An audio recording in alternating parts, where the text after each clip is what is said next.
மாணவர்கள் அனைவருக்கும் அஸ்ஸலாமு அலைக்கும் வணக்கம். நம்ம இன்றைய கிளாஸ்ல என்ன பார்க்க போறோம்னு சொல்லி பார்த்தோம் சொன்னா, முதலாம் தவணை பரீட்சை பேப்பர் ஒன்று தான் பார்க்க போறோம். ஏன்னு சொன்னா நமக்கு தெரியும் இப்ப முதலாம் தவணை பரீட்சையை நம்ம எதிர்கொள்றதுக்கு இருக்கோம். இன்ஷா அல்லாஹ் இந்த மாசம் நடக்க இருக்கு எக்ஸாம். அப்ப நம்ம என்ன செய்யணும்? ஃபர்ஸ்ட் டைம் எக்ஸாம் பேப்பர் ஒன்று செஞ்சு பார்த்த ஒரு எக்ஸ்பீரியன்ஸோட என்ன செய்யணும்? எக்ஸாம் ஹாலுக்கு போகணும். ஏன்? அப்பதான் எப்படியான கேள்வி வந்திருக்கு, கேள்வி மாடல் என்ன மாரி, எக்ஸாம் பேப்பர் எப்படி அமையுதுங்கிற விஷயம் எல்லாம் நமக்கு தெரியும். இந்த வகையில இன்றைய கிளாஸ்ல நம்ம எப்படி இன்ஷா அல்லாஹ் பார்ட் 1 பகுதியை கம்ப்ளீட் பண்ணுவோம். சரியா? பார்ட் 2 பகுதியும் உங்களுக்கு செஞ்சு காட்டப்படும். இது முதலாவது பேப்பர். இன்ஷா அல்லாஹ் இன்னும் 2 பேப்பரும் செஞ்சு காட்டப்படும். சரியா? ரைட். கிளாஸ் பார்க்குற நேரம் இது டவுட் இருந்துச்சுன்னா உடனுக்குடன் நீங்க கேட்டுக்கொள்ளையிலும், மெசேஜ்ல போடையிலும், இதுல செட்ல போடுற கஸ்டமர்ஸ் என்னோட வாட்ஸ்அப் நம்பரை கான்டாக்ட் பண்ணி என்ன செய்யலாம். என்கிட்ட டவுட் கேட்கலாம். வாட்ஸ்அப் நம்பர் நான் ஸ்க்ரீன்ல எழுதுறேன். சரியா? உங்களுக்கு டவுட் இருக்கிறார்கள் உடனடியா எனக்கு செட்ல போடையிலும், இல்லாட்டி நீங்க இந்த கிளாஸை பார்த்துட்டு முடிச்சிட்டும் எது டவுட் இருந்துச்சுன்னா கேட்டுக்கொள்ளுங்கள். சரியா? ரைட். என்ன கான்டாக்ட் நம்பர் எழுதுறேன். சரியா? 266 34 84. சரியா? ஏதும் டவுட் இருந்துச்சுன்னா கேட்டுக்கொள்ளுங்கள். சரியா? ஓகே.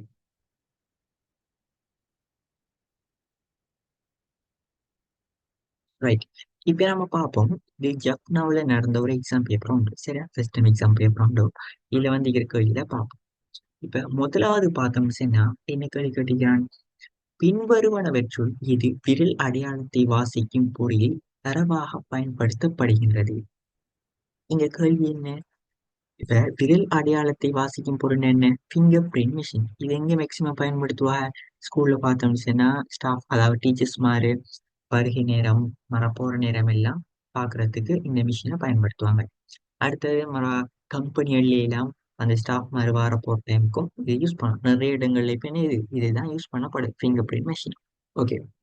நமக்கு தரப்பட்ட கேள்வியில பின்வருவனவற்றுள் எது விரல் அடையாளத்தை வாசிக்கும் பொறியில் தரவாக பயன்படுத்தப்படுவது என்பது கேள்வி. அப்ப முதலாவது விட தந்திருக்கிறான் தயார் செய்தலாம். அப்ப நமக்கு வேணும் என்ன? தரவாக பயன்படுத்தப்படக்கூடியது எதுனா கேட்டி அப்ப தயார் செய்தல் வரமாட்டான். ரெண்டாவது செல்கை நேரம் அது வருமா? அது வரமாட்டான். மூணாவது என்ன? கைரேகை. இப்ப பார்த்தோம்னு சொன்னா ஃபிங்கர் பிரிண்ட் மிஷினுக்கு கட்டாயம் நம்மளுக்கு கைரேகை இருந்தா தானே அது இயங்கும். அப்ப சரியான விடை கைரேகை. நாலாவது விடை என்ன? வருகை நேரம். வருகை நேரம் வரமாட்டா. ஏன்? தரவாக பயன்படுத்தப்படுவது எதுன்னு கேட்டிருக்கு. அப்ப கட்டாயம் நம்மளுக்கு இன்புட் பண்றதுக்கு கைரேகை தான் அவசியம். சரியா? ஓகே. கட்டாயம் நீங்க கிளாஸ் செய்யறதுக்கு இந்த கிளாஸ் பாக்குறீங்கன்னு சொன்னா இதுக்கு முதல்ல என்ன செய்யணும்? கட்டாயம் இந்த எக்ஸாம் பேப்பரை செஞ்சு பார்த்துக்கிட்டு வந்து ரெக்கார்டிங் பாக்குறேன்டாக்கள் பாருங்க. சரியா? ஏன்னு சொன்னா ஒரு ஓனா எக்ஸாம் பேப்பர் ஒன்று செஞ்சு பார்த்து போட்டு நம்ம இதில் பார்க்குற நேரம் கொஞ்சம் நம்மளுக்கு ஹெல்ப் ஆகிடும், ஈஸியாகவும் இருக்கும். சரியா? இந்த பேப்பர் வேணும்னு சொல்றார்கள் என்ன அந்த கான்டாக்ட் நம்பரை கான்டாக்ட் பண்ணி இந்த பேப்பர் பிடிஎஃப் பெற்றுக்கொள்ளுங்க. இந்த ஃபர்ஸ்ட் டைம் பேப்பர் இதுவும் இருக்கு, இன்னும் 2 3 பேப்பர்ஸும் இருக்கு. உங்களுக்கு வேணும் நீங்க செஞ்சு பார்க்கணும் சொன்னா அந்த பேப்பர்ஸையும் நான் சென்ட் பண்ணணும். சரியா? ஓகே. அடுத்தது ரெண்டாவது கேள்வி பார்ப்போம்.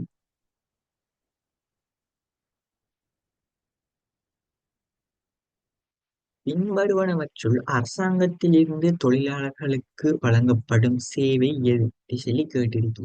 ரைட். இப்ப பார்த்தோம்னு சொன்னா இந்த சேவைகள்ல நிறைய விஷயங்கள் நம்ம பார்த்திருந்தோம். சரிங்க, உங்களுக்கு காட்டுறேன். ஓகே. ரைட். சேவைகள் பார்த்தோம்னு சொன்னா அதிக அளவாக காணப்படுது.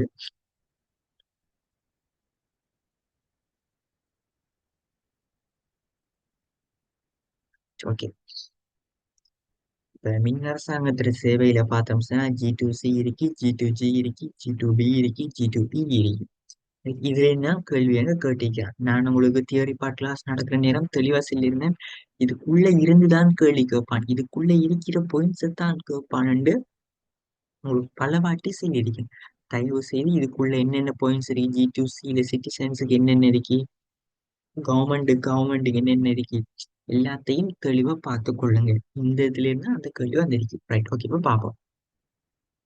முதலாவது வங்கி தகவல்கள். இங்க பார்த்தோம்னு சொன்னா இது என்னத்துக்குன்னு சொன்னா வங்கி தகவல்கள் G2B. வங்கி தகவல்கள் இது G2B வரும். ரைட். நான் சொல்றது இருக்கா? G2B பாருங்க. ரைட். இன்னைக்கு வங்கி தகவல் G2B வியாபாரங்களுக்கு. சரியா? அப்ப இது G2B வரும். நம்ம கேட்டிருக்கான் G2E சரியா. அப்ப அடுத்து வர்த்தமானிகள் மற்றும் சுற்று நிறுவனங்கள்.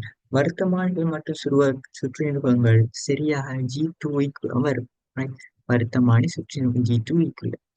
அடுத்தது என்ன தந்திரிக்கி? தானிகர் அலுவலகங்களும் விசா வசதிகள் இது வரப்போறது G2G கவர்மெண்ட் G2G சரியா. அடுத்தது பார்த்தோம் என்ன, வியாபாரங்கள் மற்றும் வியாபார பதிவுகள் இது வரப்போற G2Bக்குள்ள வரும் சரியா. இப்ப இந்த அட்டவணையில என்ன கேள்வி கேட்பான் நம்ம சரியா, இந்த அட்டவணையை தெரிஞ்சு வச்சு கொள்ளணும். ரைட். அடுத்த விஷயம் என்னன்னு சொன்னா, கிரேட் 10 புக் பே பண்ணி எடுத்துக்கொண்டாக்களுக்கு இன்ஷால்லா புக் உங்களுக்கு கிடைச்சிருக்கும் சரியா. ரைட். புக் உங்களுக்கு போஸ்ட்ல நான் சென்ட் பண்ணியிருந்தேன். புக் கிடைச்ச எல்லாரும் எனக்கு இன்ஃபார்ம் பண்ணுங்க சரியா. எல்லாருக்கும் புக் கிடைச்சிருக்கும். Okay right. அப்ப இந்த விஷயத்த பார்த்துக்கொள்ளுங்க கட்டாயம். அடுத்து பார்ப்போம். அப்ப இந்த கேள்விக்கு என்ன விட வரும், இது வெளியே உங்களுக்கு காட்டணும். இப்ப இது பார்த்தோம் சொன்னா வங்கி தாவல்கள் G2B. அடுத்து பார்த்தோம் சொன்னா இது வர போறது G2E. இதுதான் G2, இது G2G. இது வர போறது G2B.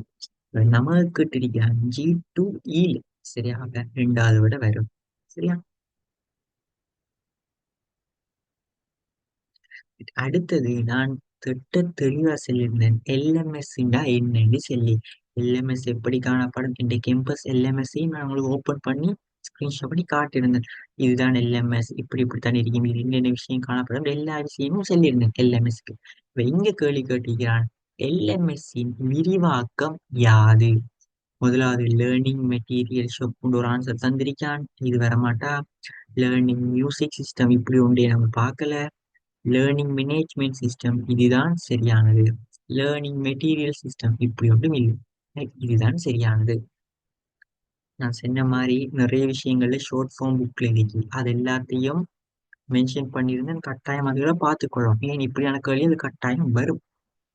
அடுத்தது தகவலின் இயல்பு அல்லாதது எது? ரைட். தகவலின் இயல்பு அல்லாதது புக்லையும் என்ன செஞ்சிருக்கேன், ஒரு டேபிள் ஃபார்ம்ல காணப்படுது. உங்களுக்கு அதே விஷயத்தை நானும் என்ன செஞ்சிருக்கேன், எந்த புக்லையும் தந்திருக்கிறேன். ரைட். இப்ப பார்ப்போம். தகவலின் பண்புல பார்த்தோம்னா ரைட் நறுக்கி என்னென்ன இருக்கு, பொருத்தம், எல்லா அம்சங்களும் இருத்தல், செம்மை, காலத்திற்கு பொருத்தமாக இருத்தல், கிரியம் வெளிவளவாதல். இதுல என்ன கேள்வி நம்மளுக்கு கேட்டிருக்கான், இதான் என்ன தகவல்ல பண்பு. இதுல கேள்வி என்ன கேட்டிருக்கான், தகவலின் பண்பு அல்லாதது எதுன்னு சொல்லி கேட்டிருக்கான்.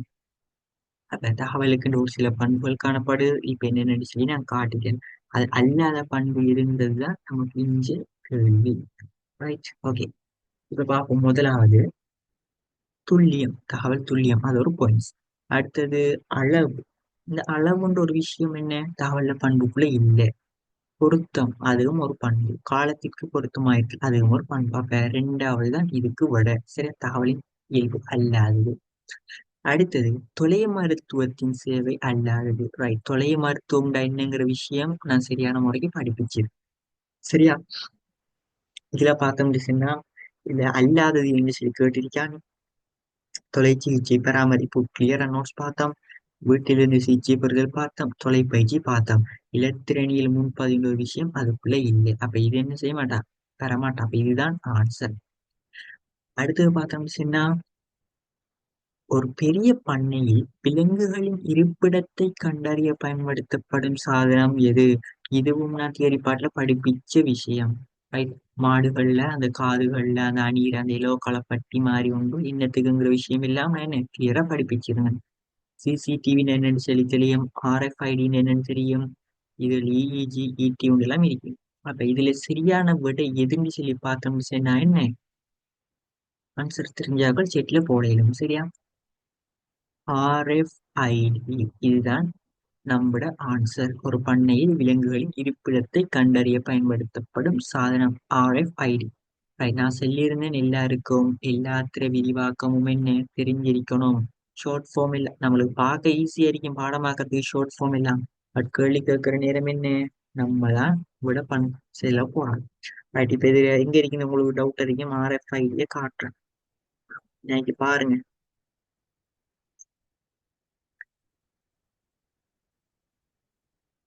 நான் இந்த புக் பார்த்தோம்னா எல்லாமே ஷோர்ட்டா தான் தந்திருக்கேன்.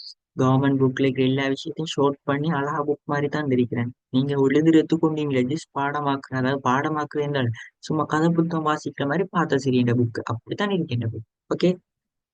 அதான் என்ன இருக்கு, RFID radio frequency identification device, சரியா? எல்லாமே தெளிவா இருக்கு.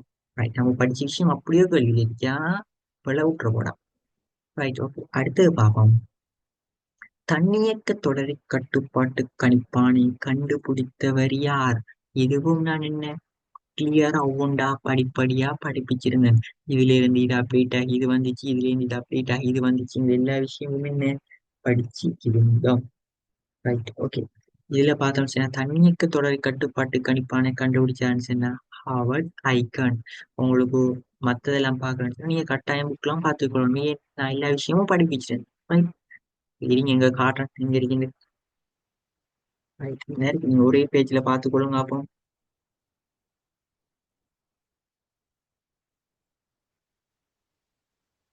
இந்த தன்னியக்க கட்டுப்பாட்டு கணிப்பான்.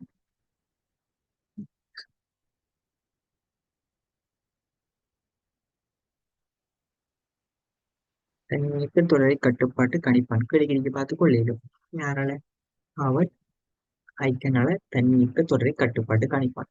எல்லா விஷயமும் ஷோர்ட்டா தந்தீங்க, நீங்க படிக்கிறதுக்கு மட்டும்தான் இருக்குது. Right, okay. அடுத்தது,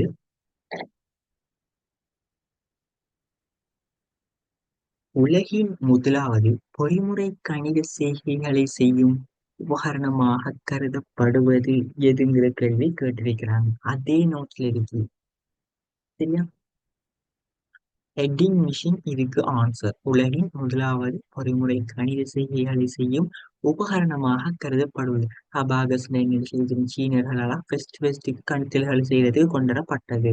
சரி, பஞ்ச் கார்டன் என்ன, அனாலிட்டிக் இன்ஜின் என்ன, எல்லா விஷயமும் இருக்கு ஒரே பேஜில் இருக்கு. நீங்க அழகா பார்த்து பாடமாக்கி கொள்ளுங்க. தயவு செய்து இப்ப நான் பாடமாக்கி கொள்ளுங்க அப்படின்னு சொல்லி சொல்றதுக்காக வேண்டி எல்லா பாயிண்ட்ஸையும் என்ன செய்யல பார்த்து பாடமாக்குற இல்லை என்ன, சரியா? நீங்க ஜஸ்ட் இது இவங்க கண்டுபிடிச்சு சும்மா நோமலா பார்த்தா நம்மளுக்கு ஓகே, அது விளங்கிடும், சரியா? என்ன சின்ன சின்ன சிம்பிளான பேர்கள்லாம் எல்லார பேரும் காணப்படுகிறது. ஓகே, அடுத்தது பார்ப்போம். மைய முறைவழியாக்க அலகின், அதாவது சிபியுவின் கூறுகள் யாவை? சிபியுவை நம்ம தனியா எடுத்து படிச்சிருந்தோம், அது எப்படி காணப்படுது, அது மதர் போர்ட்ல எங்க காணப்படுது, எல்லா விஷயமும் நம்ம பார்த்திருந்தோம். Right, இதுல முதலாவது ஆன்சர்ல பார்ப்போம். கட்டுப்பாட்டு அலகு, எண்கணித தர்க்க அலகு, உள்ளீட்டு அலகுன்ற ஒரு விஷயம் நம்ம பார்க்கல. உள்ளீட்டு அலகு, வெளியீட்டு அலகு, எண்கணித தர்க்க அலகு, நினைவக அலகு. வெளியீட்டு அலகு ஒன்று சிபியூல பார்க்கல. கட்டுப்பாட்டு அலகு, எண்கணித தர்க்க அலகு, நினைவக அலகு. ரைட், அடுத்து பார்த்தோம் என்ன, கட்டுப்பாட்டு அலகு, நினைவக அலகு, வெளியீட்டு அலகு, இப்படி ஒன்று பார்க்கலாம். அப்ப மூணாவது தான் சரியான ஆன்சர். மூன்றாம் தலைமுறையில் பயன்படுத்தப்பட்ட வன்பொருள் தொழில்நுட்பம் எதுங்கிற கேள்வி இங்க வினவப்பட்டிருக்கு. வெற்றிட குழாய் ஃபர்ஸ்ட் ஜெனரேஷன்ல பயன்படுத்தப்பட்டுச்சு. அடுத்து டிரான்சிஸ்டர் செகண்ட் ஜெனரேஷன்ல பயன்படுத்தப்பட்டுச்சு. ஒருங்கிணைந்த சுற்றுக்கள் தேர்ட் ஜெனரேஷன்ல. முறை வழியாக்கம், right, அது இல்ல ஃபோர்த் ஜெனரேஷன்ல பார்த்தோம்னா பேரால ஒருங்கிணைந்த சுற்று. ரைட், அப்படி ஒவ்வொன்றுமாக காணப்படுது. மூன்றாம் தலைமுறையில என்ன ஒருங்கிணைந்த சுற்று, சரியா? இது ஒன்று இல்லை. அப்ப 10வதுக்கு மூணாவது ஆன்சர் சரி.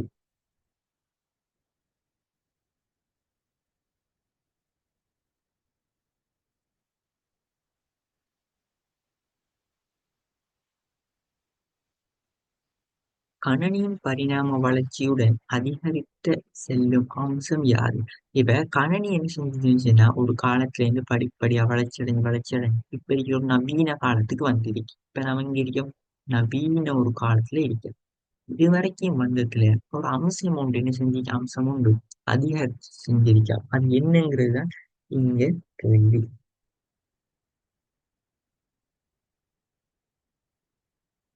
முதலாவது அளவாம், அடுத்தது இரண்டாவது மின்சார நுகர்வு, சீலாக்க வேகம், வெப்ப உற்பத்தி. இப்ப அளவு காலப்போக்குள்ள என்ன செஞ்சு சிறிதாகி கொண்டுச்சு, மின்சார நுகர்வும் குறைஞ்சு கொண்டு வந்துச்சு, செயலாக்க வேகம் அதிகரிச்சு கொண்டு வந்திருக்கு. வெப்ப உற்பத்தியும் குறைந்து கொண்டு வந்திருக்கு. இப்ப வேகம் பார்த்தோம்னா ஃபர்ஸ்ட் ஜெனரேஷன் கம்ப்யூட்டர் எடுத்தோம்னா வேகம் ஆக குறைவு. அடுத்ததுல பார்த்தோம்னா வேகம் கூட, அதுக்கு அடுத்ததுல வேகம் கூட, அப்படி அப்படி வந்து வந்து இப்ப இருக்கிற ஜெனரேஷன் கம்ப்யூட்டர் அதிக வேகம். லாஸ்டா இப்ப ஏஐ தொழில்நுட்பத்துல நம்ம இருக்கோங்கிறத நினைவில் கொள்ளுங்க.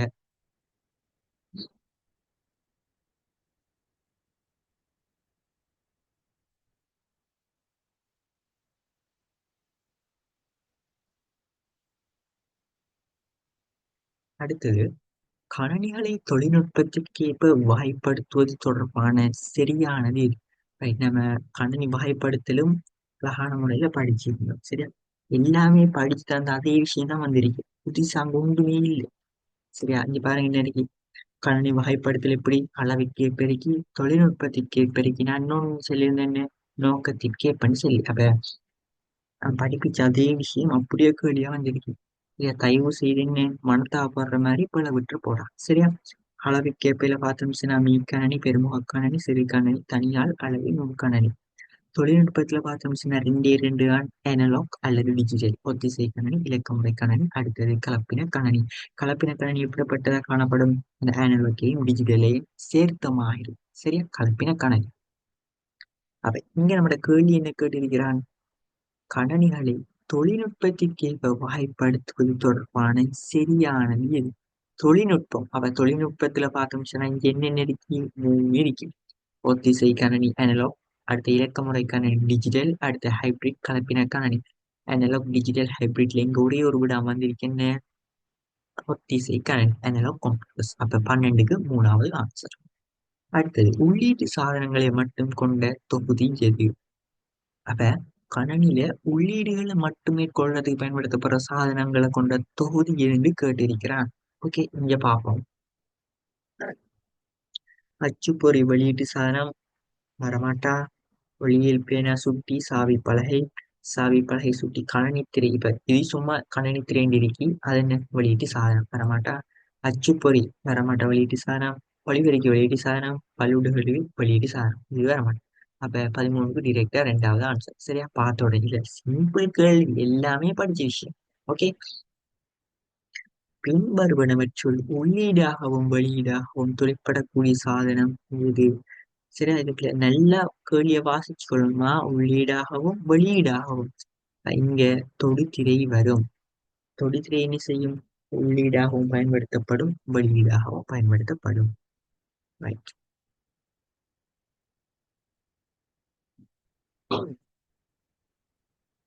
நான் திரும்ப வருது பாருங்க என்ன?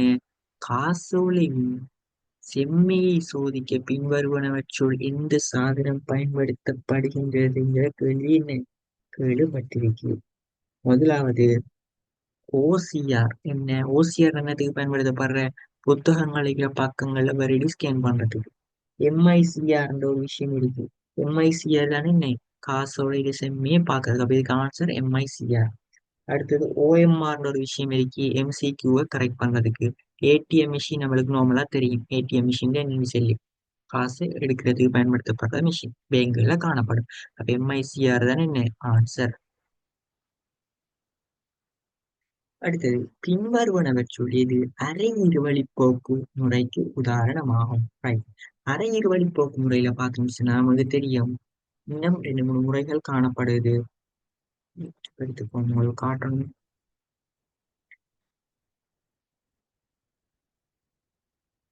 Right. தரவு கடத்தப்படும் முறையில பார்த்தோம்னா ஒற்றை வழிப்போக்கு முறை, அரை இருவழிப்போக்கு முறை, முழு இருவழிப்போக்கு முறைன்னு மூணு விதமாக காணப்படுது. இதில் நம்ம கேட்டிருக்கிறான் அரை இருவழிப்போக்கு முறைக்கு உதாரணம் எது? சரி, சரியா? ஓகே, இப்ப பார்ப்போம். முதலாவது பிரிண்ட் பார்த்தோம்னா என்ன? அது ஒரு வழிதான், நீ பிரிண்ட் பண்றது மட்டும்தான், அதுக்கு வேற ஒன்றும் செய்யறதுக்கு இல்லை. தொலைபேசி உரையாடல் பார்த்தோம்னா என்ன? நம்ம கால் பண்ணி பேசுறது, அது வேறு. தொலைக்காட்சி பார்க்கிறது அதுவும் ஒரு வழியா வரப்போகுது. இந்த தொலைபேசி உரையாடல் நீங்க ஒரு வழியிலையும் எடுக்க இயலும். Right? அதாவது அதுக்கு உண்மையா சாத்தியம் குறைய அந்த தொலைபேசி உரையாடல நம்ம இப்பயும் இருவழிக்கு தான் எடுப்போம். சரியா? இருவழிக்கு. ஆனா இங்க கேட்டிருக்கிறான் அரை இருவழி போக்கு முறைக்கு இணையத்தின் ஊடாக தகவல் பெறுதல் வரும். இன்டர்நெட்ல நாம ஒரு விஷயம் தேடின உடனே வருதுன்னு சொன்னா அது என்ன செய்யுது வந்து நம்ம திரும்ப என்ன செய்யறோம் அதுக்கு ஒரு ரெஸ்பான்ஸ் பண்றோம் அப்ப அதால இது அரை வழி போக்கு முறைக்குள்ள இது வரப்போகுது அப்போ 16வதுக்கு 2வது ஆன்சர் வரும்.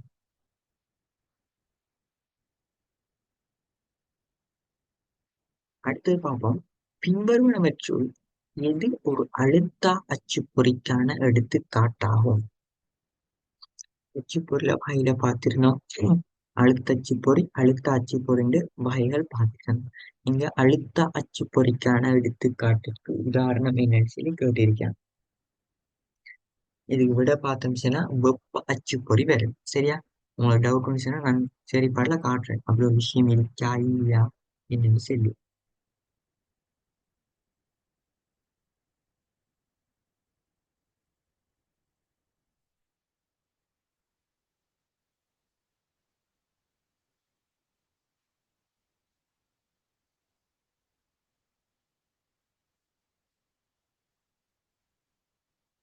பிரிண்டர்ல அழுத்த அச்சுப்பொறி அழுத்த அச்சுப்பொறி இருக்கி அழுத்த அச்சுப்பொறில 2 வகையும் அழுத்த அச்சுப்பொறிலையும் காணப்படுது.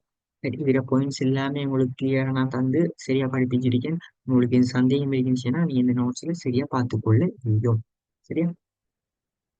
படிச்ச விஷயம் தான் கேள்வியில இருக்குங்கிறத நான் திரும்ப திரும்ப சொல்றேன். ஏன்? எக்ஸாம் செஞ்சது அப்புறம் சரி நீங்க படிச்சு தந்தது எனக்கு வரலேன்னு சொல்லிட போடாங்கிற ஒரு காரணம் தான். சரியா? ஓகே. பின்வருவனவற்றில் எவ்வாட்சிப்பொருள் தன்னியக்க காசளிப்பு இயந்திரத்தில் இருந்து பற்றுச் சீட்டுகளை பெற பயன்படுத்தப்படுகிறது. அதாவது என்ன கேட்கணுச்சுன்னா நம்ம ஏடிஎம் மிஷினுக்கு போறோம். பேங்க்ல ஏடிஎம் மிஷினுக்கு போய் காசு போட்டாலோ எடுத்தாலோ நம்மளுக்கு என்ன ரெசிப்ட் ஒன்று வரும். சரியா? இப்ப இந்த ரெசிப்ட் ஒன்று வருச்சுன்னா பற்றுச்சீட்டுக்கு பயன்படுத்தப்படுற பிரிண்டர் என்ன அது ஒரு மாதிரி டிசைன்ல வரும். இப்ப நம்ம கடையில் நார்மலா பிரிண்ட் பண்றதுக்கும் அங்க வர பற்றுச்சீட்டு பிரிண்ட் பண்றதுக்கும் இடையில நிறைய வித்தியாசம் இது காணப்படுது. இங்க பயன்படுத்தப்படுற பிரிண்டருக்கு என்ன சொல்றேன்னு சொல்லி பார்த்தோம்னு சொன்னா ரைட் 18ஆம் கேள்வி. இங்க என்ன பற்றுச்சீட்டுகளை பிரிண்ட் பண்றதுக்கு பாருங்க ஆகும் எங்க இருக்கீங்க.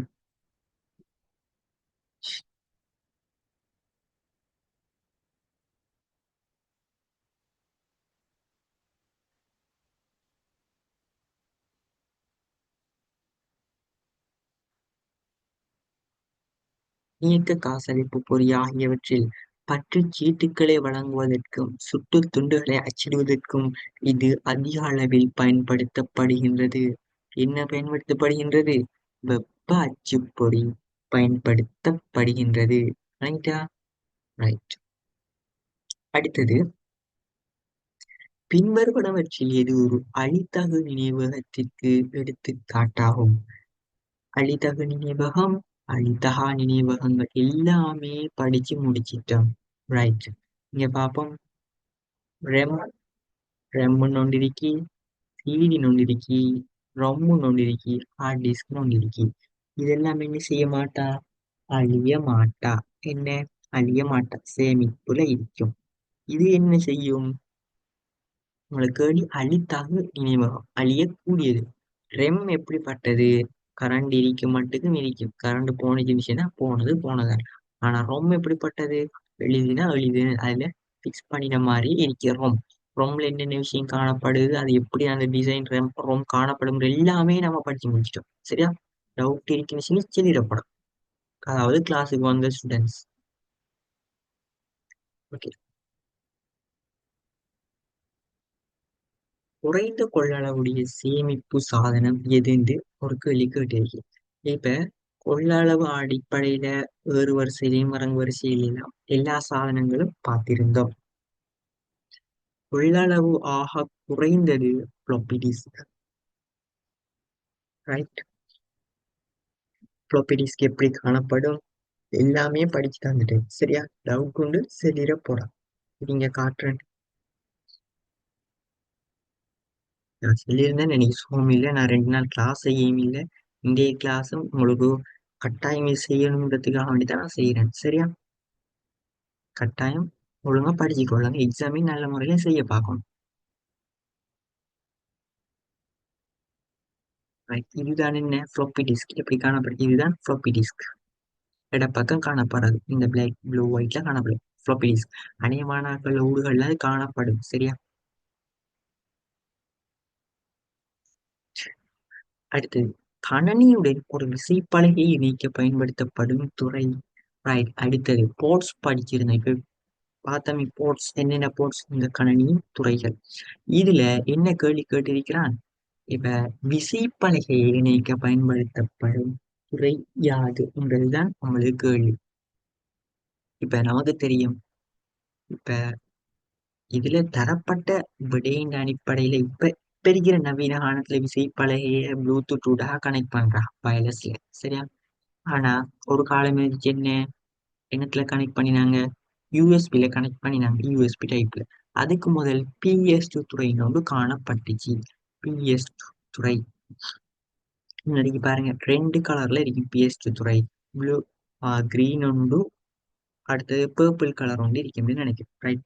அடுத்து ஊதா கலர் பார்த்தோம்னு சொன்ன சாவிக்கலைக்கும் பச்சை நிறம் எனதுக்கு சுட்டிக்கும் பயன்படுத்தப்பட்டுச்சு. எல்லா பாயிண்ட்ஸும் என்ன தெளிவாக தரப்பட்டிருக்கு. ரைட். அடுத்தது பார்ப்போம். நவீன தொலைபேசி வலையமைப்புகளில் எவ்வகையான ஊடகம் பயன்படுத்தப்படுகின்றது? இது எல்லாரும் அறிந்த விடயம், ஒளியியல் நார்கள், அதாவது ஃபைபர் ஆப்டிக்ஸ் கேபிள் பயன்படுத்தப்படுது. இப்ப நவீன உலகில பார்த்தோம்னா தொலைபேசி வடங்களுக்கும் சரி, நிறைய விஷயங்களுக்கு இந்த ஒளியியல் நார்கள் தான் பயன்படுத்தப்படும். ஒளியியல் நார் எப்படிக்கும் சரி, நிறைய பேர் இன்னும் தெரியாம இருப்பீங்க. நிறைய பாருங்க, பிக்சர்ஸ்ல வலப்பக்கம் முதலாவது இருக்கு. ரைட். அடுத்தது பார்ப்போம். பின்வரும் தரவு பரிமாற்ற ஊடகங்களில் எது ப்ளூடூத்தில் பயன்படுத்தப்படுகின்றது? ப்ளூடூத்ல பயன்பாட்டுல என்ன வரும்னு சொல்லி கேள்வி கேட்டிருக்கிறான். இதுக்கு பார்த்தோம்னு சொன்னா வானொலி அலையும் ப்ளூடூத் செய்கையிலான இருக்கு. பார்ப்போம் அது சரியாண்டு. ம். வானொலி அலைகள் அல்லது ப்ளூடூத் தரவுகளை கடத்துவதற்கு வானொலி அலை ஊடகம் பயன்படுத்தப்படுகின்றது. வைஃபை, ப்ளூடூத் ஆகியன வானொலி அலைகளின் மீதான தொழிற்பாட்டிற்கு உதாரணங்களாகும். பாயிண்ட்ஸ் சரியா தந்திருக்கேன். ரைட். அடுத்தது பார்ப்போம். பின்வருவனவற்றுள் எது தரவுகளின் பண்பேற்றம் மற்றும் பண்பிறக்கம் ஆகியவற்றை செய்வது? ரைட். இந்த விஷயமும் நாம் பார்த்திருந்தோம் வலையமைப்பு சாதனங்கள் படிக்கிற நேரம். வலையமைப்பு சாதனங்கள் ஒரு சில படிச்சிருந்தோம். அது எப்படி எப்படி எங்க கனெக்ட் ஆகுங்கிற எல்லாம் பார்த்திருந்தோம். ரைட். அதுல பண்பேற்றம், பண்பிறக்கம், மடியுலேஷன், டிமோலேஷன் பார்த்திருந்தோம். அதுக்கு என்ன சாதனம் பயன்படுத்தப்படும்? வலையமைப்பு சாதனம் மோடம்ங்கிற கருவி பயன்படுத்தப்படும். ஓகே. ரைட். அடுத்தது, ஒரு அலுவலகத்தில் நிறுவத்தக்க சிறந்த வலையமைப்பு யாது? இப்ப ஒரு அலுவலகம் சொல்லி சொல்றது என்ன? ஒரு பில்டிங் இல்லாட்டி ஒரு ரூமுக்குள்ள சொல்லி சொல்லலாம். இங்க லேனுங்கிற வலையமைப்பே போதுமாகும். ஏன்னு சிறிய வலையமைப்போம். சரியா? வலையமைப்பு எல்லாம் என்ன கிளியரா படிச்சிருக்கோம். லேன், மேன், வேன் என்ன, அதுல படம் எப்படி அமையும், எப்படி ஒரு பிக்சர் காணப்பட்டால் என்ன வலையமைப்பு உண்டு, நம்ம ஐடென்டிஃபை பண்ற எல்லா விஷயமும் என்ன படிச்சு முடிச்சிட்டோம். ஓகே. லேனில் பயன்படுத்தக்கூடிய சிறந்த வலையமைப்பு இடத்தியல் எதுங்கிற கேள்வி. இப்ப வலையமைப்பு இடத்தியல் பார்த்தோம்னு சொன்னா நிறைய படிச்சோம். எப்படி எப்படி அந்த வலையமைப்பு இடத்தியல டிசைன் காணப்படுது, இங்க என்னென்ன கருவிகள் பயன்படுத்தப்படுது, வடங்கள் எந்த முறையில பயன்படுத்தணுங்கிற எல்லா விஷயமும் படிச்சிருந்தோம். இங்க லேன்ல பயன்படுத்தக்கூடிய சிறந்த ஒரு இடத்தியல் எது சொல்லி கேட்டிருக்கி. இதுக்கு உண்மையாகவே சிறந்தது பஸ் டொபாலஜி. என்ன? பஸ் இடத்தியல் முதலாவது விட. இதுக்கு லேன். ஏன் பஸ் இடத்தியல்? பஸ் இடத்தில் ஒரு நேராக காணப்படும் இந்த என்ன ஒரு வடத்துல எல்லாம் கனெக்ட் பண்ணி பட்டிருக்கும். அநேகமா எல்லா லேனும் இப்படித்தான் காணப்படும். ஸ்கூல்ல பார்க்கலாம், சில கம்பெனிகள் எல்லாம் பார்க்க இயலும். இதான் ஈஸியா அமைக்கிறதுக்கும் ஈஸியானது. ஸ்ப்ரிங் எப்படி இருக்கும், ஸ்டார் எப்படி இருக்குங்கிற எல்லா விஷயமும் பார்த்திருக்கேன். படத்தில் காட்டப்பட்டுள்ள வலையமைப்பு இடத்தில் யாரு? நான் இப்பதான் என்ன செஞ்சேன், ப்ரூ பண்ணியும் உங்களுக்கு காட்டினேன். சரியா? என்ன? பஸ் இடத்தியல். கணனியில் தரவுகளை சேமிக்க பயன்படுத்தப்படும் மிக சிறிய அலகு எதுங்கிற அடுத்த கேள்வி ஒன்று இருக்கு. Right. இதுக்கு பைட். என்ன? ரைட். இதுவும் படிச்சிட்டோம். தேர்ட் யூனிட்ல படிச்சிருக்கேன். தேர்ட் முறை வழியாக்கத்தின் கதி கிளாக் ஸ்பீட் எப்படி அளக்கப்படும்? தெரிஞ்சாக்கள் நீங்க உங்க ஆன்சரை எனக்கு சென்ட் பண்ண இயலும். இதுக்கு ஜிகா ஹெர்ட்ஸ். இது எப்படி எம்பிலேருந்து ஜிபி போற எப்படி, ஜிபிலேருந்து எம்பி போற எப்படி, ஜிபிலேருந்து கேபிக்கு போற எப்படிங்கிற எல்லாமே படிச்சு தந்துட்டேன். சரியா? இந்த ரெக்கார்டிங்கை புதுசாக யாரும் ஸ்டூடெண்ட்ஸ் பார்க்கிங்கன்னு சொன்னா நீங்க ஆல்ரெடி யூனிட்ஸ்கள் படிக்கலன்னு சொன்னா நீங்க பே பண்ணி கிளாஸ் எடுத்து படிச்சு கொள்ளே, எந்த இஷ்யூவும் இல்லை. சரியா? ஓகே. அடுத்தது ரைட். இந்த 30வது கேள்வியில இந்த பேப்பர் ஆல்ரெடி செஞ்ச ஸ்டூடெண்ட்ஸ் ஒன்று ரெண்டு பேர் டவுட் கேட்டிருந்தீங்க. இது என்னது கேள்வி? கேள்வி கொஞ்சம் கடும் குழப்பமா இருக்கேன்னு சொல்லி. இங்க ஒரு டெராபைட்டின் அண்ணளவு பெறுமதி யாதுங்கிறதான் கேள்வி. இப்ப ஒரு டிபின்னு சொல்லி சொல்றது,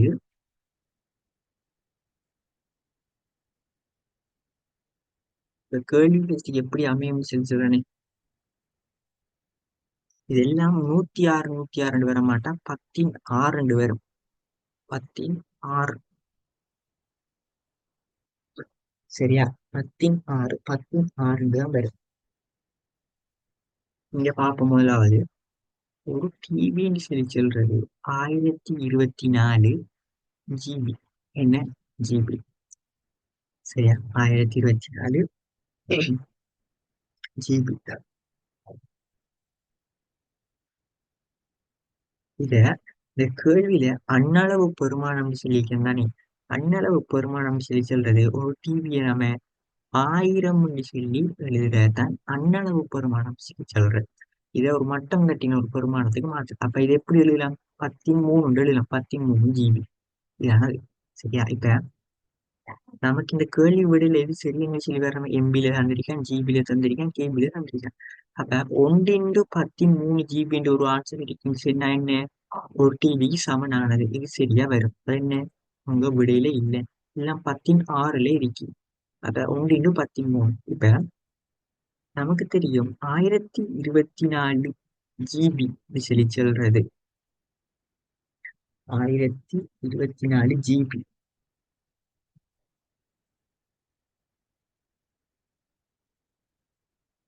இத நம்ம எம்பிக்கு மாத்த ப்ரொமோஷன் என்ன செய்யணும்? இன்னொன்றா பெருக்க நீடிடும். அதை நான் ஷோர்ட்டா 13 13. அந்த 13 × 1024 ஆரணிடம் எம்பிக்கு அதனை செய்யும் மாறும். எம்பிக்கு செய்யும் மாறும். அப்ப இந்த சந்தர்ப்பத்துல இந்த 13 இங்க 1024 13 மொழியும் சொன்னா டோட்டல் 16 சொல்லி வரும். 16 என்ன? இது எம்பிக்கு மாத்திட்டோம். அப்ப எம்பி சரி வரும். அப்ப இந்த 16 எம்பிங்கிறது நம்மளுக்கு முதலாவது ஆன்சர்ல இருக்கு. அப்ப 30வது கேள்விக்கு முதலாவது ஆன்சர் வரும். இது விளங்கப்படுத்தினால இது டவுட் இருந்துச்சுன்னா நீங்க எனக்கு கண்டக்ட் பண்ணி கேட்டுக்கொள்ளுங்க. சரியா?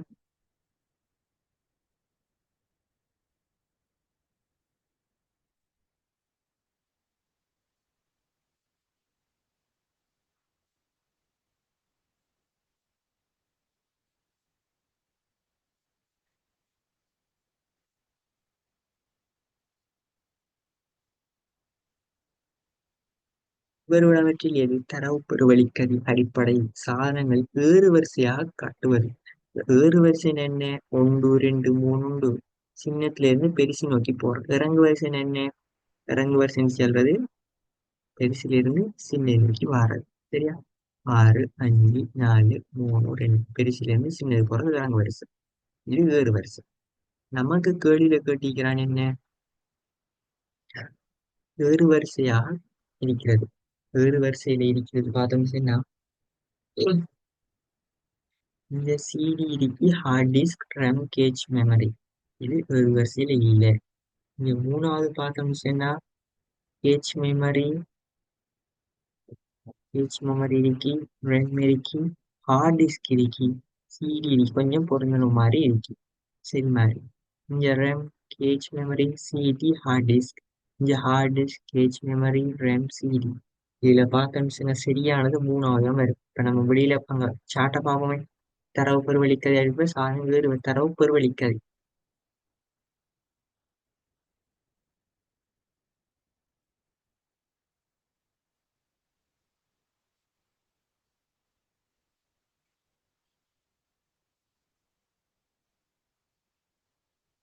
Slow magnetic tape, speed register. சரியா? இதான் அந்த சார்ட். இதுல என்ன நம்ம ஆன்சர் எடுத்திருக்கிறோம்? மூணாவது ஆன்சர். ரெண்டு மூணு சார்ட் அது காணப்படுது. அது சரியான முறைக்குன்னு செய்யணும். ஓர்டர் நம்ம தெரிஞ்சு வச்சுக்கொள்ளணும். கட்டாயம் ஒன்று ரெண்டு கேள்வி அதுக்குள்ளேருந்து மாறி மாறி வரும். Okay, right.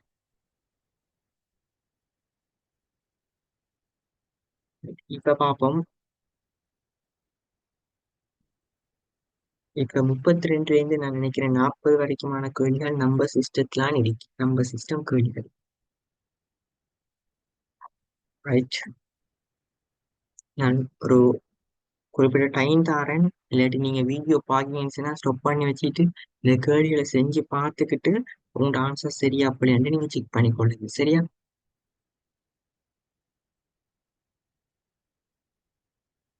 ஒரு சில மாணவர்கள் கேட்டிருக்கிறாங்க என்ன, தியரி கிளாஸ் டீட்டெயில்ஸ் நீங்க இதுல பார்த்துக்கொள்ளே இரும். கிளாஸ் எப்ப எப்ப நடக்குது, சாட்டர்டே சண்டே கிளாஸ் நடக்குது. நீங்க ஜாயின் பண்ணிடுச்சுன்னா இந்த வாட்ஸ்அப் நம்பரை கான்டாக்ட் பண்ணி கிளாஸ் ஜாயின் பண்ணிக்கொள்ளே இரும். சரியா? மற்றது சிலாக்கள் கிளாஸ் மற்ற தியரி பாடம் ஓகேவா என்னன்னு உங்களுக்கு டவுட் இருக்கும். நீங்க அந்த ரெக்கார்டிங் எல்லாம் இந்த யூடியூப் சேனல்ல ஐசிடி வித் ஹர்ஷாங்கிற யூடியூப் சேனல்ல பார்த்துக்கொள்ளே இரும். சரியா? ரெக்கார்டிங்ஸ் ஷேர் பண்ணப்பட்டிருக்கு. ஒன்று ரெண்டு கிளாஸ் ஃப்ரீ கிளாஸஸ் ஷேர் பண்ணியிருக்கிறேன். சரியா? உங்களுக்கு கட்டாயம் எல்லா கிளாஸும் முடிய ரெக்கார்டிங் சென்ட் பண்ணப்படும். இப்ப நடக்கிற பார்ட் ஒன் கிளாஸ் வீடியோவும் பார்ட் டூவும் இன்ஷால்லா உங்களுக்கு இதுல அப்லோட் பண்ணப்படும். நீங்க சப்ஸ்கிரைப் பண்ணி வச்சுக்கொள்ளுங்க. சரியா? ரைட். நீங்க இந்த கேள்வி சரி நேரம் ஸ்டாப் பண்ணி வச்சுட்டு இந்த கேள்வியை கம்ப்ளீட் பண்ணிட்டு வந்து வீடியோ பாருங்க. சரியா? ஓகே. இப்போ முதலாவது பார்ப்போம். பின்வரும் எண்களில் எண்ம எண் யாது? எண்ம எண் யாதுங்கிறத இப்ப கேள்வி. இப்ப எண்ம எப்படி காணப்படுங்கிற விஷயம் நம்ம படிச்சிருந்தோம். ரைட். எண்ம எப்படி காணப்படும்? நான் உங்களுக்கு கொஞ்சம் ரிவைஸ் பண்ணிக்கிட்டு இருக்கு வாரேன். நீங்க பாருங்களேன்.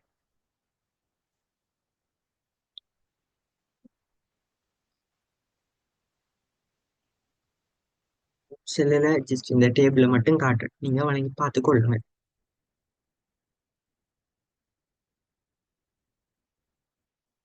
முறை மேலே இருமண் இடுக்கி, எண்மண் இடுக்கி, பதின்மண் இடுக்கி, 16 மண் இடுக்கி, அடி என்ன, அதுக்கு என்னென்ன இயக்கங்கள் வருங்க எல்லா விஷயமும் குறிச்சாட்டா தந்திருக்கிறேன். ஓகே.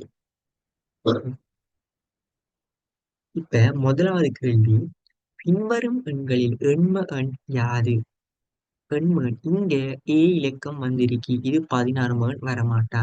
இங்க 8 வந்திருக்கு வரமாட்டா. இங்க 8 9 வந்திருக்கு வரமாட்டா. ஏன் இதுல வரமாட்டா? எண்மகன் 0ல இருந்து 7க்குள்ளதான் இருக்கும். அப்ப இந்த 563 சரி. ஒரு இலக்கம் தரப்பட்டு அதுல தசமன் கேட்டிருக்கி. ரைட். இப்ப பார்ப்போம். 11 0 1 0 1. தசமன் எப்படி பார்க்கிற? 1 2 4 8 16 32. இது வரமாட்டா, இது வரமாட்டா. இதை கூட்டினா நம்மளுக்கு ஆன்சரா இருக்கும். 48 53. 53 இருக்குதா? 53 இருக்கு. 33க்கு மூணாவது ஆன்சர். ரைட். அடுத்து பார்ப்போம். 120க்கு சம வலுவான எண் என்னங்கிற கேள்வி இருக்கு. 120. இப்ப 120 என்ன செய்யணும்? ஃபர்ஸ்ட்டுக்கு இதுல எண்மண் இருக்கு, 16 மணி இருக்கு, பைனரி இலக்கம் இருக்கு. நம்ம 120க்கு டிரெக்டா பைனரி இலக்கம் எழுதினோம்னு ஈஸியா நம்மளுக்கு கண்டுபிடிக்கக்கூடியதாக இருக்கும். இப்ப நீங்க ஒரு பைனரி இலக்கம் ஒண்ணு கண்டுட்டீங்கன்னு சொன்னா அதை எண்மண்ணுக்கு மாத்துறது 16 மண்ணுக்கு மாத்திரையெல்லாம் சிம்பிளா மாத்தி மாத்தி குயிக்கா கண்டுபிடிச்சோம். அப்ப உங்களுக்கு என்ன இலக்கம் தந்தாலும் சரி, ஒரு இலக்கம் ஒன்று தந்த மாத்த சொன்னா கட்டாயம் இருமண்ணுக்கு மாத்துங்க. அப்பதான் ஈஸியா இருக்கும். இது எப்படி இருமண்ணுக்கு மாத்துற? 120 ரெண்டால பிரிச்சு பிரிச்சு போறேன். ரைட். 120 ரெண்டால பிரிச்சு 60 பேலன்ஸ் 0. ரெண்டால பிரிச்சா 30 பேலன்ஸ் 0. ரெண்டா பிரிச்சா 15 0. ரெண்டா பிரிச்சா 7 2 14 உண்டு.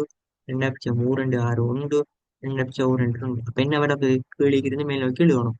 ஒன்று ஒன்று 4 உண்டு 3 0 அடி 2 4 உண்டு 3 0 இருக்குதா? முதலாவது ஆன்சர் சரியா இருக்கு. அப்ப முதலாவது ஆன்சர் சரி நெஞ்சில போகணுமா? இங்கால போக தேவையில்லை. முதல் ஆன்சர் நம்மளுக்கு இருக்கு. சரியா இருக்கு. இந்த பிரிக்கிற நேரம் எல்லாம் தயவு செய்து சரியான முறைக்கு செஞ்சு கொள்ளணும். மீன்ஸ் நம்ம ஜஸ்ட் சின்ன மிஸ்டேக்ல அதுல போல விட்டுருவோம்.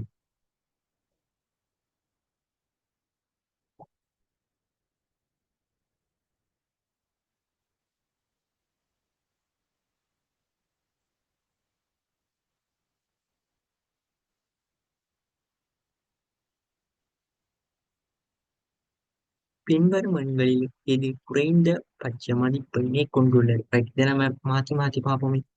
நம்ம இது என்னத்துக்கு மாத்தோம்னு சொன்னா 13க்கு மாத்துவோம். அப்ப நம்மள ஈஸியா இருக்கும். ரைட், முதலாவது மாத்தின விஷயம் என்ன வரப்போகுது? 10, 11, 01.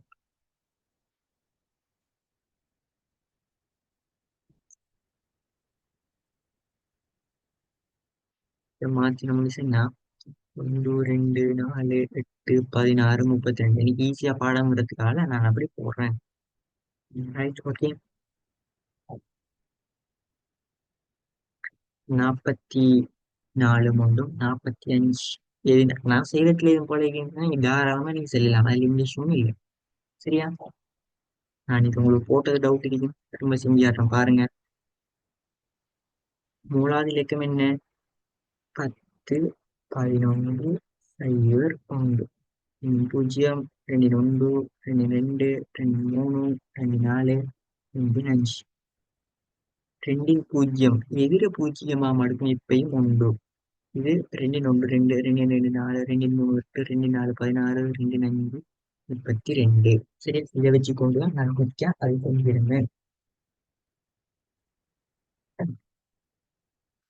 இப்ப பார்ப்போம். இப்ப ஒன்று இருக்கிறது டிரெக்டா என்ன செய்ய மாட்டேன், பெற மாட்டேன். என் பெருக்கினா பூஜ்ஜியமா போயிடும். நம்ம என்ன இது இதோட பெருக்கு நேரம் இங்க 1, இங்க 4, இங்க 8, இங்க 32 கூட்டணும். 32 8 44 3 45. இதுல பெருமதி என்ன? 45. இது 48. அது டிரெக்டா இருக்கு.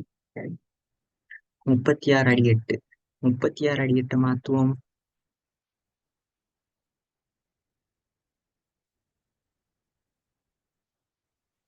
அடி 8.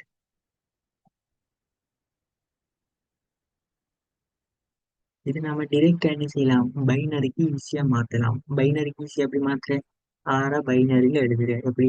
1 1 0. எண்மண் எப்படி பைனரிக்கு மாத்துற? 3 3 டிஜிட்ல எழுதி விளக்க முடியுது. 1 1 0 1 2 4 4 மணி மாறும். 3க்கு எப்படி? 1 1 0. 2 3 3. இதுக்கு 2 0. நான் என் ஈஸியா போடுறேன். 1 2 4 8 16. 16 4 28 30 வரப்போகுது. ரைட், இதுக்கு என்ன? 30. 2F 16. அடுத்தது 2F. 2F அதாவது என்ன? ஹெக்ஸாடெசிமல். ஹெக்ஸாடெசிமல் எப்படி பாக்குற? 2F. இப்ப அங்க ஒக்டல 3க்கு மாத்தின மாதிரி ஹெக்ஸா எப்படி 4 டிஜிட்டுக்கு எழுதணும். 2 4 டிஜிட்டுக்கு எப்படி இல்லை? 0 0 1 0. எஃப் என்ன?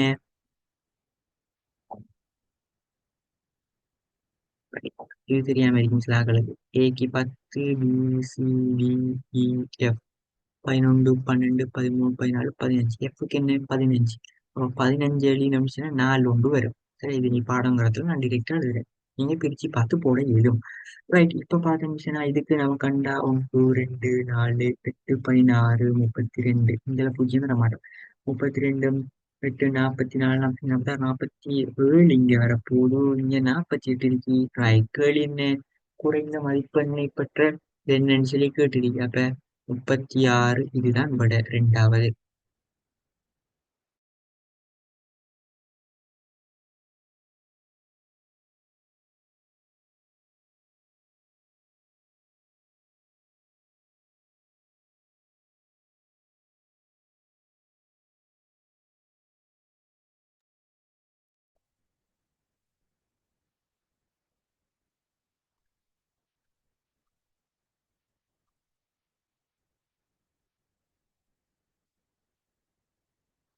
அடுத்த கேள்வி.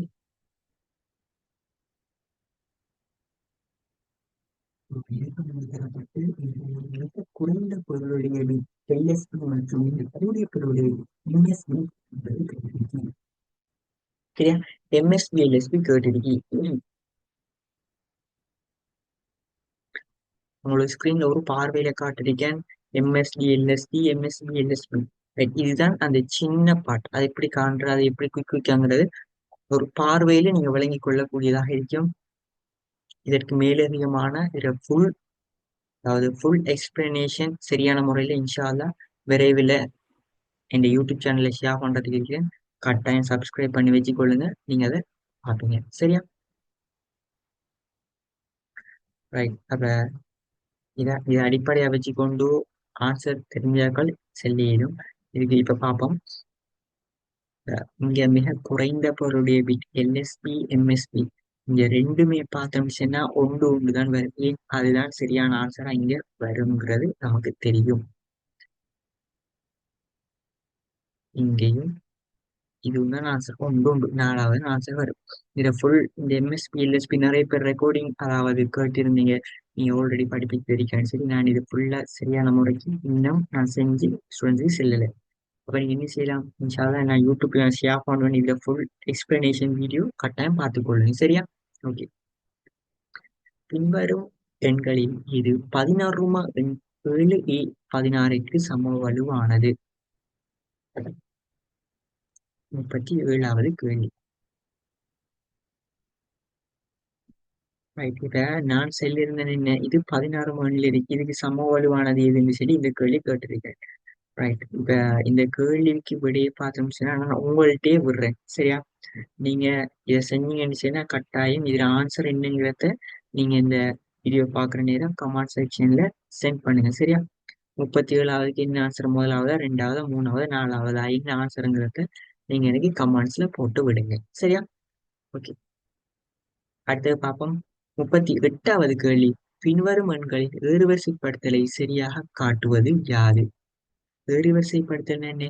சின்னது பெருசு, அதுக்கு பெருசுங்கிறது விக்க மாதிரி காட்டணும். சரியா? ஏறுவரிசை சின்னதுல இருந்து பெருசுக்கு போறோம். அப்ப இங்க பார்த்தோம் எல்லாம் ஒவ்வொரு அடியில காணப்படுது. எல்லாத்தையுமே என்ன ஒரே அடிக்கு மாற்றணும். பார்ப்போம்.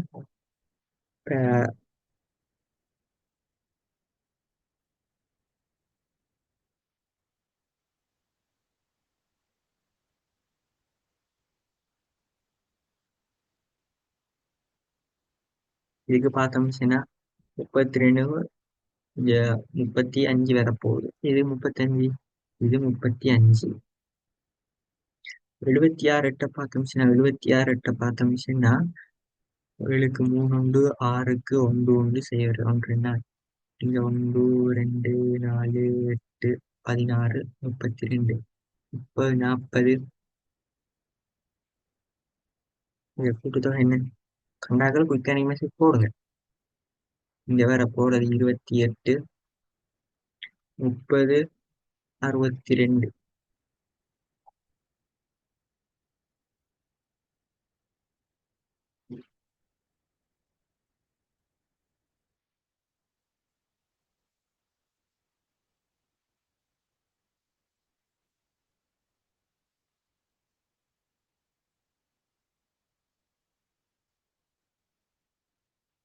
அடுத்தது 3 3 எஃப் அடி 16. இது 4 பிட்கள். எஃப்க்கு 4 ஒன்று நம்ம பார்த்துருந்தோம். 15க்கு 3க்கு பார்த்தோம்னா 0 1 1 0 வரும். இல்ல 1 2 2 3 இதுக்கு பார்த்தோம் 1 2 4 8 16 32 48 50 58 62 63. இது என்ன 63? அப்போ ஓடுற சின்னது என்ன? இந்த இருமன் வாரது இங்க இன்னும் உண்டிருக்கு, இன்னும் உண்டிருக்கு. ரெண்டாவது 35 புறம் வரப்போறது 54. அப்ப இங்க 54 இதுக்கு அது போல 76 அடி 8. ஏன் 76 அடி 8 வருது? அதுல பெறுமதி 62 அடி 10. அது போல இது அப்ப 4வது ஆன்சர் தான் சரி. ரைட். 4வது ஆன்சர் தான் சரியானது. அது எப்படி வந்தங்கிறத நான் ஒரு ஸ்டெப் பை ஸ்டெப் நான் எல்லாமே செஞ்சு காட்டிருக்கேன். அதுல பெறுமதி எப்படி எடுத்துட்டு எல்லாமே என்ன அடி 10 பெறுமதிக்கு மாத்தி நான் எல்லாத்தையும் செஞ்சிருக்கேன். வீடியோ பாக்குறார்கள் ஸ்டாப் பண்ணி வச்சு பார்த்துக்கொள்வீங்க. சரியா? அந்த 37வது கேள்விக்கு விட கண்டாக்கள் நீங்க உடனடியாக செட்ல போடுங்க. சரியா? அதாவது கமெண்ட்ஸ்ல போடுங்க. நீங்க கிரேட் 10 கிரேட் 11 மென்ஷன் பண்ணி போடுங்க. சில ஆட்கள் கிரேட் 11 ஸ்டூடெண்ட்ஸும் சில நேரம் பார்க்கலாம். ஜஸ்ட் அவங்களோட நாலேஜுக்காக வேண்டி. ரைட். ஓகே. இப்ப நம்ம 38வது கேள்வி பார்த்துட்டோம். அடுத்தது 39வது. ரைட். பிசி. நமக்கு தெரியும் பிசிடி 4 4 டிஜிட்ல காணப்படும். பிசிடி ஒரு ஒரு இலக்கத்தை நாலு நாலு டிஜிட்ல மென்ஷன் பண்ணுவோம். அந்த வகையில இந்த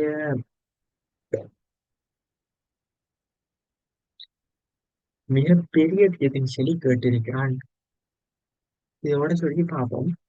இங்க நாலு இங்க பார்த்தோம்னு சொன்னா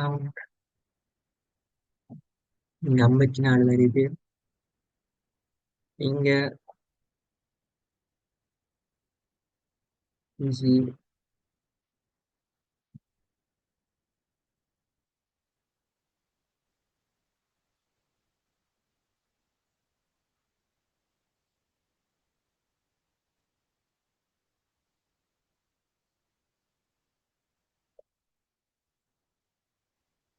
இதுல பார்த்தா தெரியும் எது மிக பெருசுன்னு சொல்லி. சரியா?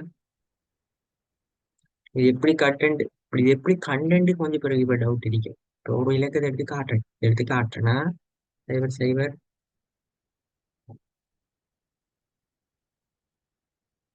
நாம இதை என்ன செய்யணும்? நாலு நாலு டிஜிட்டா பிரிக்கணும். ஏன் நாலு நாலு டிஜிட்டா பிரிக்கணும்? பிசிடில எல்லாம் ஒரு இலக்கம் நாலு டிஜிட்ல காணப்படும். நாம படிச்சது ரைட். அந்த வகையில ரெண்டு ரெண்டு ரெண்டு ரெண்டு ரெண்டு மூணு இது என்ன ரெண்டு ரெண்டு நாலு அடி வரும். இங்க ரெண்டு பூஜ்ஜியம் ரெண்டு ஒன்று இங்க வர போறது என்ன ஒன்றும் ரெண்டும் மூணு வரும். அப்ப 34 டிரெக்டா இங்க வர பார்த்துங்க கண்டுபிடிக்கும். சரியா? ஓகே. இந்த 95 பெரிய பெருமதி.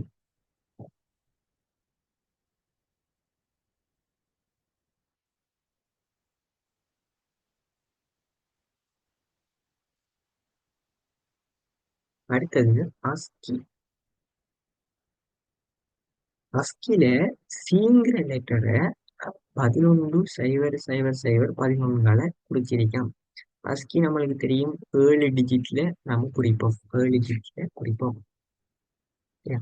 இந்த சீட பெறுமதி என்ன ஆയിരിക്കും? 1 2 4 8 16 4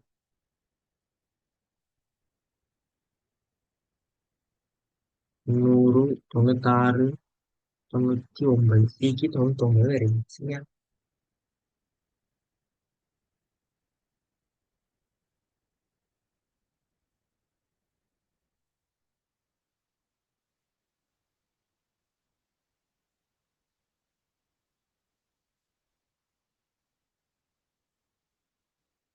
சிக்கு 99 டிக்கு 100 இக்கு 101 ABCD இ அடுத்தது என்ன 102 102 பைனரி எதுங்கிறத நம்ம இதுல தெரிவு செய்யணும். 102க்கு பைனரி பார்த்தோம்னு நான் என்ன வரும்? 102க்கு இதுதான் ஆன்சர்.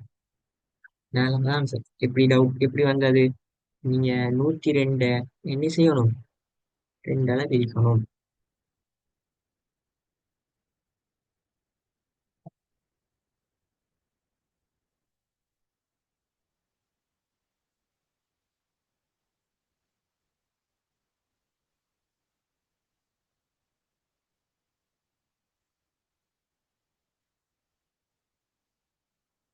வெளிக்கிருந்து மேல் நோக்கி எழுதுற நேரம் என்ன வரும்? 1 1 0 0 1 1 0. சரியா இருக்கா? இதுதான் ஆன்சர். சரியா? உங்களுக்கு டவுட் இருந்துச்சுன்னா என்னை நேரடியாக கான்டாக்ட் பண்ணி கேட்டுக்கொள்ள வேண்டும். ரைட். மற்றது தியரி கிளாஸ் ஜாயின் பண்ற ஸ்டூடெண்ட்ஸ் என்னை கான்டாக்ட் பண்ணி தியரி கிளாஸும் ஜாயின் பண்ணிடும். சரியா? இதுல டவுட் இருந்துச்சுன்னா நீங்க கட்டாயம் ரெக்கார்டிங் பார்க்குறாக்களா இருந்தீங்கன்னா அல்லது யூடியூப்ல பார்க்குறீங்களா இருந்தீங்கன்னா உங்க என்ன நேரடியாக கான்டாக்ட் பண்ணிடும். என் நம்பர் அதில் இருக்கி இல்லைன்னு சொன்னா நீங்க என்ன செய்யலாம்? கமெண்ட்ஸ்ல போட இயலும்.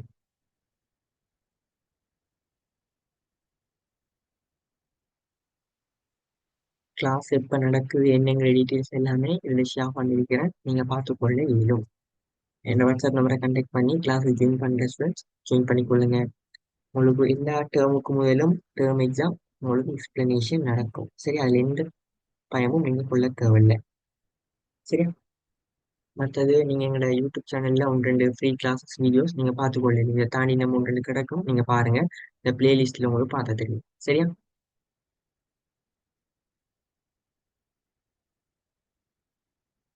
உங்களோட நீங்க பிளேலிஸ்ட்டை கண்டிப்பாக செக் பண்ணி பாருங்க. சரி, அப்ப இன்றைய கிளாஸ்ல பார்த்தோம்னா ஒரு கிரேட் 10 வெஸ்டர்ன் பேப்பர்ல பார்ட் 1 பார்த்துருக்கிறோம். இது பார்ட் 2 இன்ஷால்லா விரைவில் அப்லோட் பண்ணப்படும். சரியா? ஸோ நீங்கள் கட்டாயம் யூடியூபை சப்ஸ்கிரைப் பண்ணி வச்சு கொள்ளுங்க. இது டவுட் இருக்குன்னு என்னைட்ட கேட்டு கொள்ளையிடும். அந்த வாட்ஸ்அப் நம்பரை கண்டெக்ட் பண்ணி டவுட் கேட்கிடும். நீங்கள் இந்த வீடியோக்கு கமெண்ட்லேயும் கமெண்ட் பண்ணிடும். மற்றது கிளாஸ் படிப்பிக்கிற எப்படி இருக்கு, ஓகேவா, என்ன மாதிரிங்கிறது நல்லதோ கெட்டதோ உங்களோட விருப்பம் கமெண்ட்ஸ் நீங்கள் பண்ணிடும். சரியா? இப்போ இன்ஷால்லா அடுத்த கிளாஸ்ல சந்திப்போம். அஸ்ஸலாமு அலைக்கும், வணக்கம்.